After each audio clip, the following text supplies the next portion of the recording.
નમસ્કાર. આજે 29 ઓક્ટોબર 2025નો દિવસ. અત્યારે હું અને અમારા નેતા માનનીય ધારાસભ્ય શ્રી ચૈતરભાઈ વસાવા ગુજરાતના ચૂંટણી કમિશનની ઓફિસ પર છીએ. આજે ગુજરાતના ચૂંટણી કમિશનર દ્વારા એક બહુ જ મહત્વની મિટિંગ બોલાવવામાં આવી હતી અને આ મિટિંગમાં આમ આદમી પાર્ટીના પ્રતિનિધિ તરીકે હું અને ચૈતરભાઈ ઉપસ્થિત હતા. ગુજરાતની અંદર SIR સ્પેશિયલ ઇન્ટેન્સિવ રોલ બનાવવા માટે જઈ રહ્યા છે, રિવિઝન કરવા માટે. અને એટલા માટે આજે આ ગુજરાતની મતદાર યાદી સુધારણાના કાર્યક્રમની અંદર જનતા વતી સૂચન અમે આપ્યા છે. સરકારનું એવું કહેવું છે, ચૂંટણી પંચનું એવું કહેવું છે કે ગુજરાતની આખી મતદાર યાદી જે છે એની અંદર સુધારો કરવામાં આવશે, ફેરફાર કરવામાં આવશે. એક એક વ્યક્તિનું ફોર્મ ભરવામાં આવશે નવેસરથી અને નવેસરથી એક એક વ્યક્તિનું મતદાર યાદીમાં નામ લખવામાં આવશે. આવું કરવા પાછળનું કારણ એમણે એમ બતાવ્યું છે કે સ્થળાંતર થઈ ગયેલા મતદારો, મૃત્યુ પામેલા મતદારો, ડુપ્લિકેટ મતદારો, એક જ વ્યક્તિનું 2 વખત નામ હોય એવા મતદારો કે અન્ય કોઈ કિસ્સાઓ બન્યા હોય, આ તમામ કિસ્સાઓમાં જે કંઈ ફેરફારો મતદાર યાદીમાં થયા હોય એનો સુધારો કરવા માટે થઈ અને SIR કરવામાં આવવાનું છે. આપણને ખ્યાલ છે કે બિહારમાં હમણાં જ SIR ની પ્રક્રિયા કરવામાં આવી અને ખૂબ ઉબાળો થયો. તો આમ આદમી પાર્ટીએ પૂરી રીતે તૈયારી કરી અને આજની મિટિંગમાં મહત્વની 2-4 બાબતોનો પ્રશ્ન ઉઠાવ્યો છે. જેમાં અમારા નેતા ચૈતરભાઈએ એક મહત્વની વાત રજૂ કરી કે ચૈતરભાઈ અને ગામડાના વિસ્તારોની અંદર અનેક લોકો શહેરોમાં માઇગ્રેટ થઈને રહે છે. એમનું ગામડાની મતદાર યાદીમાં પણ નામ છે, શહેરોની મતદાર યાદીમાં પણ નામ છે. તો આ SIR કર્યા પછી 2 માંથી એક જ જગ્યાએ નામ રાખવા માટે શું વ્યવસ્થા છે? તો ચૂંટણી પંચ પાસે એનો કોઈ જવાબ નથી. એવો એક બીજો પ્રશ્ન પૂછવામાં આવ્યો કે ગુજરાત ઇન્ડસ્ટ્રીયલ સ્ટેટ છે, ઔદ્યોગિક રાજ્ય હોવાના કારણે ગુજરાતના લગભગ જિલ્લાઓની અંદર GIDC અને મોટી મોટી કંપનીઓ અને મોટા મોટા ઉદ્યોગો છે. આ ઉદ્યોગો કંપનીઓમાં ઉત્તર પ્રદેશ, રાજસ્થાન, બિહાર કે અલગ અલગ રાજ્યો, મધ્યપ્રદેશના માણસો ત્યાં મજૂરી કરે છે. એ મજૂરી કરતા લોકોના હજારોની સંખ્યામાં નામ મતદાર યાદીમાં ભાજપ દ્વારા નાખી દેવામાં આવ્યા છે અને ચૂંટણી ટાણે કંપનીના માલિકોને દબાવીને એ મજૂરોના મત ભાજપની અંદર જાય એવી વ્યવસ્થા આખા ગુજરાતમાં ઊભી કરેલી છે.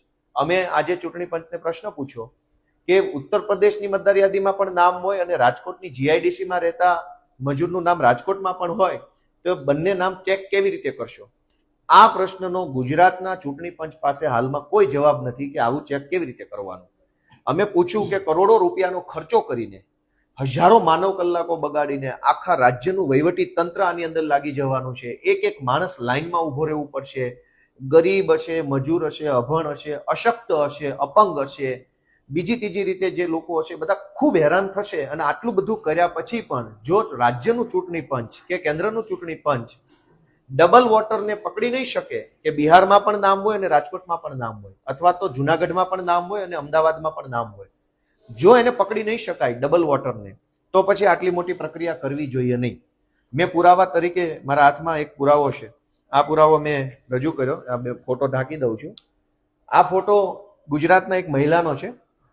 આ મહિલાનું નામ એક જ મકાનમાં 3 વખત નોંધાયેલું છે. પોતાના ઘરમાં 3 વખત આ બેન મતદાર છે. એક મહિલાનું આ ચૂંટણી કાર્ડ લઈને મેં રજૂ કર્યું અને ચૂંટણી પંચના જે મેન સાહેબો હતા એને જોઈને ખાલી મારી સામે સ્માઇલ કરી. એની પાસે કોઈ જવાબ જ નથી કે ગોપાલ ઇટાલિયાનો 3 વખત મતદાર યાદીમાં નામ છે. એ જ ફોટો પણ એનો, એ સરનામું પણ એનું, એ ઘર નંબર પણ એનો, અને 3 વખત મત એને અધિકાર મત આપવાનો મતદાર યાદી પ્રમાણે મળ્યો છે. તો આખી SIR ની જે પ્રક્રિયા થઈ રહી છે એની અંદર આમ આદમી પાર્ટીને તમામ સૈનિકોને સૂચના આપવાની છે આવનારા દિવસોમાં કે આપણે બધાએ મત રક્ષક બનવાનું છે અને મત રક્ષક બની ગુજરાતમાંથી એક પણ માણસની વોટ ચોરી ન થઈ જાય, વોટ કાપી ન જાય ભાજપ, એના માટેની પૂરતી કાળજી રાખવાની છે. ગામડે ગામડે એક એક વ્યક્તિ સુધી પહોંચી દરેકનું નામ નવી મતદાર યાદીમાં આવી જાય એ માટેની અમારી પૂરી તૈયારી છે. ભાજપને જે પ્રયત્ન કરવા એ કરી લે, પણ આ વખતે એનું હારવાનું ફરજિયાત છે, કેમ કે આ વખતે આમ આદમી પાર્ટી બેઠી છે. આમ આદમી પાર્ટી છે ત્યાં સુધી કોઈ પણ પ્રકારની ગેરરીતિ થવા નહીં દઈએ. વધારે વિગત અમારા ચૈતરભાઈ વસાવા કહેશે. આજે ગુજરાતના મુખ્ય ચૂંટણી અધિકારીએ તમામ સર્વદળીય બેઠક આજે બોલાવી. એમાં અમારા આમ આદમી પાર્ટીના ગુજરાતના નેતા ગોપાલ ઇટાલિયાજી અને અમે ઉપસ્થિત રહ્યા. અમે બંને ધારાસભ્ય એટલા બધા ગુજરાતની જનતાને લઈને ગંભીર હતા કે અમે કીધું કે હમણાં સુધી જે લોકો મૃત્યુ પામતા હતા, જે વહુને આપણે લગ્ન કરીને લાવતા હતા, તો એ રૂટિન પ્રક્રિયામાં એ નામ ચડી જાય ને મૃત્યુ પામે એનું નામ કમી કરી દેતા હતા. બીએલઓ નું એ કાયમનું કામ છે, રૂટિન ચાલે છે. તો એસઆઈઆર ગુજરાતમાં લાવીને 4/11/2025 થી 4/12/2025 એક મહિના દરમિયાન 5,08,39,000 મતદાતાઓના નવા ફોર્મ ભરીને નવી યાદી તૈયાર કરવાની શું જરૂર પડી? અને છેલ્લે 2002 થી લઈને હમણાં 21 વર્ષમાં ક્યારે આવું થયું નથી, પણ આ વર્ષે જ કેમ સરકારને જરૂર પડી કે અમારે એસઆઈઆર કરવું છે, કે જે લોકો મરણ પામ્યા હોય એના નામ અમારે કાઢવા છે? ત્યારે અમે સરકારને પૂછ્યું કે જે લોકો ડુપ્લિકેટ મતદાતાઓ છે, બે જગ્યાએ મત કરે છે, માનો કે અંકલેશ્વરમાં મજૂરી અર્થે આવેલા બિહાર, યુપી, મધ્યપ્રદેશના લોકો પોતાના ગામમાં પણ મતદાન કરે છે અને અંકલેશ્વરમાં મતદાન કરે છે, તો એના માટે ચૂંટણી પંચ પર શું ટેકનિકલી શું સોફ્ટવેર છે કે શું બાબતો છે કે એને આપણે પકડી શકાય? તો ચૂંટણી પંચ પર એનો જવાબ નથી. બીજું, એક જ મહિના માટેનો આ કાર્યક્રમ છે અને આખી મતદાર યાદી નવી બનાવવાની છે. ત્યારે જે લોકો પોતાનું જીવન નિર્વાહ માટે ગામડાઓમાંથી સૌરાષ્ટ્રમાં ખેત મજૂરી કરવા જાય છે, સુગરોમાં મજૂરી કરવા જાય છે, કંપનીઓમાં મજૂરી કરવા જાય છે, અને એ લોકોના ઘરે જ્યારે બીએલઓ જશે અને ઘરને તાળું મારેલું હશે તો એનો ફોટો ક્યાંથી આવશે, એના ડોક્યુમેન્ટ ક્યાંથી લેવામાં આવશે અને એની શું વ્યવસ્થા છે? ત્યારે ચૂંટણી અધિકારી પાસે એનો જવાબ નથી. એ જ પ્રકારે અમે કીધું કે બોર્ડર વિલેજો છે ગુજરાતમાં, ઘણા મધ્યપ્રદેશ, રાજસ્થાન અને મહારાષ્ટ્રની બહેનોને વહુ બનાવીને અહીંયા લાવવામાં આવ્યા છે અને ઘણી અહીંની બહેનોને ત્યાં પણ લગ્ન કરીને આપ્યા છે. ત્યારે એમના પુરાવા કઈ રીતના આપણે મહિનાની અંદર ભેગા કરીશું? ત્યારે ત્યાંની યાદીમાં પણ નામ છે, તે કમી કઈ રીતના થશે, અહીંની યાદીમાં ઉમેરીશું કે કઈ રીતના સિસ્ટમ છે? એનો જવાબ ચૂંટણી પંચ પર નથી. ત્યારે જે 5,08,39,000 મતદાતાઓની નવી યાદી બનાવવાની જે તજવીજ આ ગુજરાત સરકારે હાથ ધરી છે, એ માત્ર ને માત્ર ગરીબ, વંચિત, દલિત, પીછડા અને મજૂરી વર્ગના લોકો, ગામડાના લોકો, જે વૃદ્ધ છે, વિધવા છે, ત્યક્તા છે, એવા લોકોને આમાં ખૂબ જ મોટા પ્રમાણમાં હેરાનગતિ થવાની છે. મહિનાની અંદર એ લોકો સૌરાષ્ટ્રથી પોતાના ગામે આવશે ચૂંટણી મતદાન યાદીમાં નામ ઉમેરવા માટે?